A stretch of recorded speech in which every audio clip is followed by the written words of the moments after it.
भाद्रपद मास की शुक्ल पक्ष की पूर्णिमा तिथि को हर साल भाद्र पूर्णिमा का पर्व मनाया जाता है। यह दिन भाद्रपद मास का अंतिम दिन होता है और इसके बाद आश्विन मास का प्रारंभ हो जाता है। पूर्णिमा तिथि का हिंदू धर्म में विशेष महत्व है क्योंकि पूर्णिमा तिथि का संबंध माता लक्ष्मी से माना जाता है और इस दिन सत्यनारायण भगवान की पूजा भी की जाती है। भाद्र पूर्णिमा के दिन उमा महेश्वर व्रत भी रखा जाता है। इस पुण्य का महत्व इसलिए भी है क्योंकि इस दिन के बाद से पितृपक्ष यानी श्राद्ध शुरू हो जाते हैं।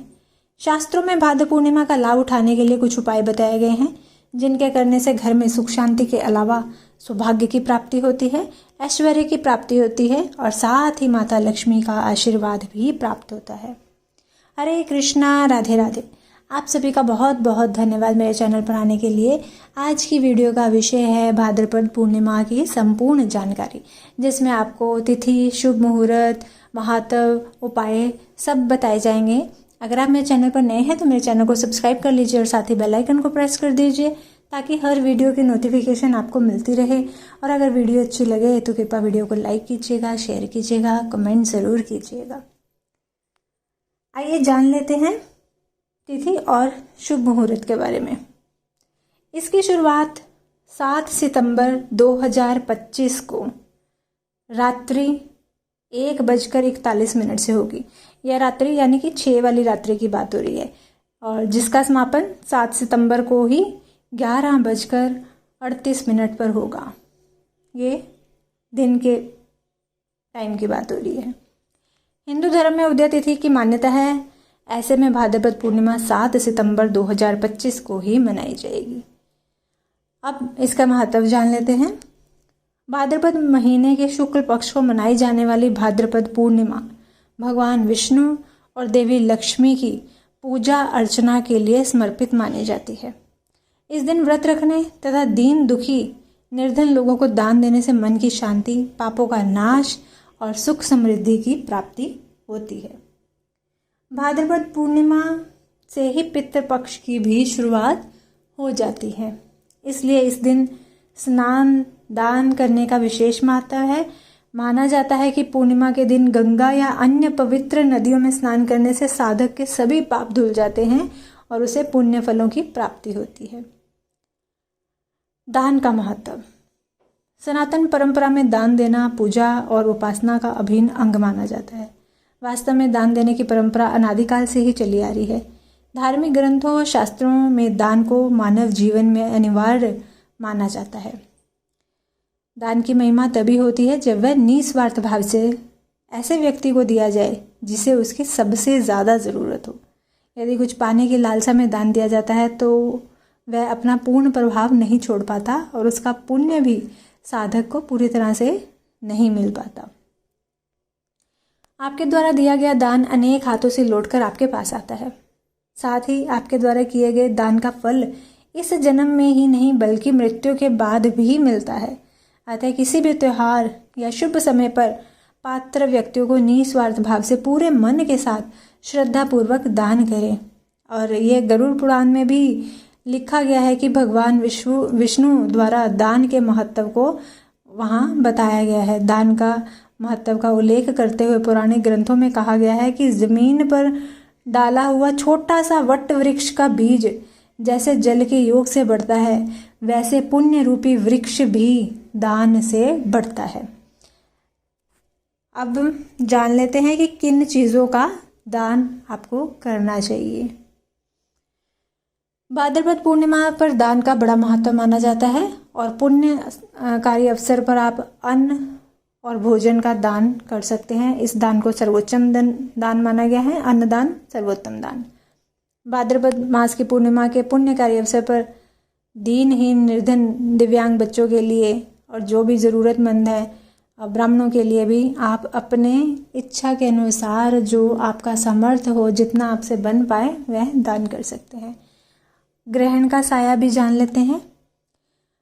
इस बार भाद्रपद पूर्णिमा पर चंद्र ग्रहण लगने जा रहा है। कई दशकों के बाद ऐसा संयोग आया है कि जब पितृपक्ष की शुरुआत है और साथ ही ग्रहण भी लग रहा है।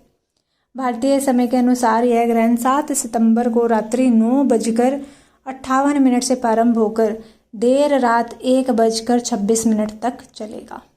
इस दौरान चंद्रमा लाल आभा दिखाई देगा और ये भारत में प्रत्यक्ष रूप से दिखाई देगा, इसलिए पूरे देश में सूतक काल मान्य होगा। तो आप इस सूतक काल को थोड़ा सा ध्यान में रखिएगा। अब बारी है उपायों की। सबसे पहला उपाय आता है सुख समृद्धि के लिए। पूर्णिमा में, भाद्रपद की पूर्णिमा को भाग्यशाली तिथि माना जाता है। इस दिन धन संपदा प्राप्ति के लिए लक्ष्मी स्तोत्र या कनक धारा स्रोत का पाठ करना चाहिए। इन दोनों में से आप किसी भी स्रोत का पाठ कर सकते हैं। साथ ही पूर्णिमा की मध्य रात्रि को भगवान विष्णु के साथ माता लक्ष्मी की पूजा करें और रात के समय घर के मुख्य द्वार पर घी का दीपक जलाएं। ऐसा करने से माता लक्ष्मी घर में प्रवेश करती है और सुख समृद्धि प्राप्त होती है। अगर आप सुख समृद्धि के इच्छुक हैं तो इतना तो आपको करना ही पड़ेगा। अगला, माता लक्ष्मी का आशीर्वाद प्राप्त करने के लिए दूसरा उपाय। शास्त्रों में वर्णन मिलता है कि पूर्णिमा तिथि के दिन पीपल के वृक्ष में माता लक्ष्मी का आगमन होता है। इसलिए इस दिन सुबह स्नान के बाद पीपल के पेड़ को जल चढ़ाएं और धूप दीप फूल अर्पित करके आप पूजा करें। ऐसा करने से माता लक्ष्मी का आशीर्वाद मिलता है और जो भी आपकी स्वास्थ्य संबंधी समस्याएं हैं उनसे भी आपको छुटकारा मिलता है। अगला उपाय है आर्थिक समस्याओं से मुक्ति के लिए। आर्थिक समस्याओं से मुक्ति के लिए पूर्णिमा तिथि के दिन चंद्र उदय होने पर जल में कच्चा दूध, चावल और चीनी मिला लेनी है और आपने मंत्र का जाप करते हुए चंद्रमा को अर्घ्य देना है। मंत्र कौन सा जाप करेंगे? ओम श्राम श्रीम श्रोम स चंद्रमसे नमः।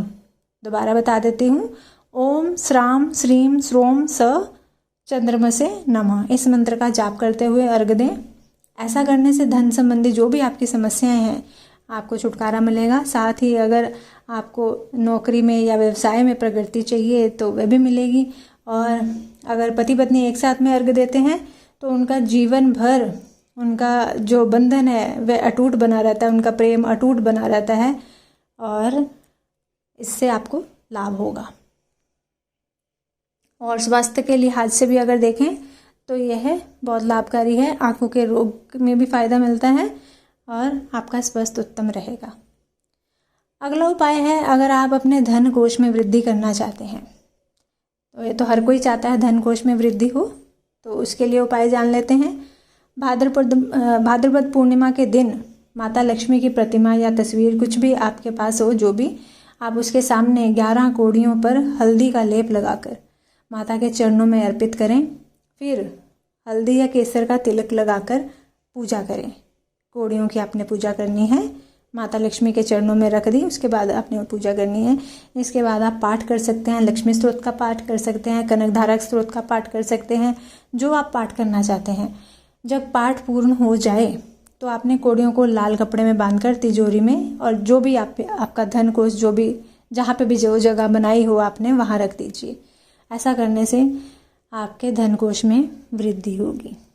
और साथ ही अगर कोई कर्जे से परेशान है तो उसको कर्जों से भी राहत मिलती है। अगला उपाय है ऐश्वर्य प्राप्ति के लिए।